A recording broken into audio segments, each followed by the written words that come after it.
د کرکټ نړیوالې شورا 15.8 میلیون امریکایي ډالر د جایزې لپاره ځانګړي کړي دي. تېره ورځ د کرکټ نړیوالې شورا تایید کړه چې د 2021م کال نړیوال جام ګټونکي لوبډلې ته به د 1.8 میلیون امریکایي ډالرو بانکي چک د جایزې په توګه ورکړل شي.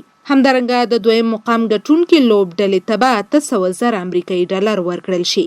د کرکټ نړیوالې شورا په یو خبرپاڼه کې ویلي چې د 2020م کال نړیوال جام لوبډلو ته 15.8 میلیون امریکایي ډالر نقدي جایزې په پام کې نیولې دي. د دې خبرپاڼې په یو برخه کې راغلي دي دوه هغه لوبډلې چې نیمه پای لوبې بایلي 400,000 امریکایي ډالر به ورکړل شي. د دې سربیره په سوپر 12 پړاو کې به هرې لوبډلې ته د هرې لوبې ګټلو په بدل کې نقدي امتیازات ورکول کیږي. په سوپر 12 پړاو کې به 13 لوبې ترسره شي چې د هرې لوبې ګټونکي ته به 40,000 امریکایي ډالر د انعام په توګه ورکړل شي.